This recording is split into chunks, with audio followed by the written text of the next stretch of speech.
शेतकरी बांधवांनो, आपलं आता सध्या जे आहे ते पूर्व हंगामी ऊस लागवड आपण करतोय। बऱ्याच ठिकाणी शेतकऱ्यांनी ठिबक सिंचनाचा अवलंब केलेला आहे। इथं जमीन मावा कशी आहे तुमची? ही मुरमाड आहे ना? बऱ्यापैकी चोपणी आणि मुरमाड अशी जमीन आहे ह्यांची। तर इथं यांनी एक जुगाड केलेला आहे। त्यांच्या ऊस पिकाला जे आहे ते सतत पाणी आता साचून राहिलेलं आहे। मग हा जो काही ताण पडतोय तर तो ताण घालवण्यासाठी काही टॉनिक आहेत आणि काही जे आहे ते त्यांनी मायक्रोरायझा जे म्हणतो आपण, म्हणजे मुळ्या ब्लॉक झालेल्या आहेत। मग त्या ठिकाणी जे आहे ते अन्नद्रव्य त्यांनी व्यवस्थित ग्रहण करण्याच्या अनुषंगानं मायक्रोरायझा सुद्धा जे आहे ते त्यांनी देत आहेत।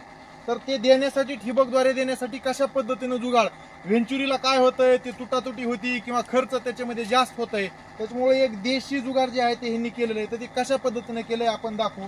बाबा तुमचं पूर्ण नाव सांगा आणि गावाचं नाव सांगा। महादेव साहेबराव पाडे। मोठ्यानं बोला जरा। महादेव साहेबराव पाडे, पिंपरी। बर, आता हे तुम्ही इथं हे कशा पद्धतीने केले जरा इथं जवळ येऊन सांगा। ही सिस्टीम कशी केली जरा सांगा। ह्याला सिस्टीम ही 16 mm च्या ह्यानं ड्रिलनं होल मारला इथं। बर, 16 mm च्या ड्रिलनं होल मारला आणि ह्याला ते वाकडा एल्बोचा ते कॉक बसविला, एल टाइप। हा, एल टाइप। कॉक, आणि ते वायटी एक टाकली, वायटी इथं टाकली। हा एल टाइप जो आहे तो पाणी वर येण्यासाठी हे केलं। आणि इथं एल टाइप, ह्याला काय म्हणतात वाय टाइप जे आहे ते इथं हे बसवलं। हा, एकाला ती ठिबकची नळी, हा ही जी नळी आहे काळी रंगाची नळी आपली ठिबकचीच अखंड, तर ती इथं बसवली एकाला। आणि त्याच्या बाजूला जे आहे ती इथं एक बंद चालूचं एक तुट्टी बसवली।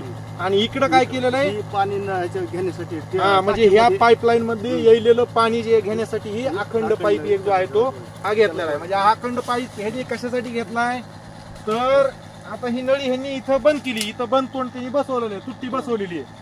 आता समजा ह्या टिपाडातलं पाणी जर संपलं तर इकडून हे बंद करणार आणि हे इथला हा कॉक चालू करणार। हा कॉक चालू केला, ह्याचा कॉक चालू केला की पाणी आलं। हे पाणी जे आहे ते हे मी ह्या टिपामध्ये घेतात, 200 लिटर पाणी भरून घेतात आणि मग हे नंतर बंद करायचं। मग नंतर काय, ह्या टिपामध्ये पाणी घेतल्याच्या नंतर त्यांनी जे काय आणलेले औषधं आहेत पर एकर प्रमाण जे काही सांगितलं असेल, सध्या आपल्याला 12 एक्सेस सोडायचं आहे तर 2 किलो त्याच्यामध्ये टाकायचं आणि काठीनं चांगलं ढवळून घ्यायचं। मग हे घेतल्याच्या नंतर त्याचं द्रावण तयार झाल्याच्या नंतर ही सिस्टीम बंद राहणार।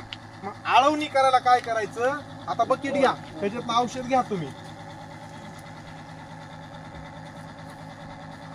हे तयार झालेलं जे औषध आहे ते अशा पद्धतीने ह्या बॅटरी ऑपरेटेड स्प्रे पंपामध्ये ते घेतात।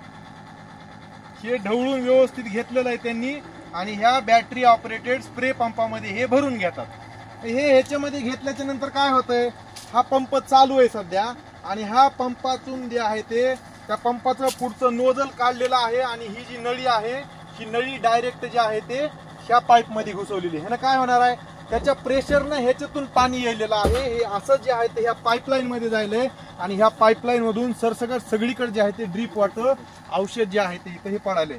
तर अशा पद्धतीनं ज्या ज्या शेतकऱ्यांना आपल्या नवीन लागवड केलेल्या रोपांना, ऊस रोपांना 1261 खत असेल, ह्युमिक ऍसिड असेल, त्याच्यानंतर मायक्रोरायझा हे जर आपण द्यायचं असेल किंवा हुमणी होऊ नये म्हणून जे काय आपण कोराजेन सारखं कीटकनाशक हे सुद्धा याच पद्धतीनं आपण देऊ शकतो आणि आपल्या ऊस पिकाचं एकात्मिक कीड, रोग, अन्नद्रव्य जे आहे ते व्यवस्थापन आपण करू शकतो। ह्यानं काय फायदे आहेत मामा, म्हणजे असं जर गाड्याला जर हे घ्यायचं म्हणलं तर शक्य आहे का? भरपूर टाइम जातो।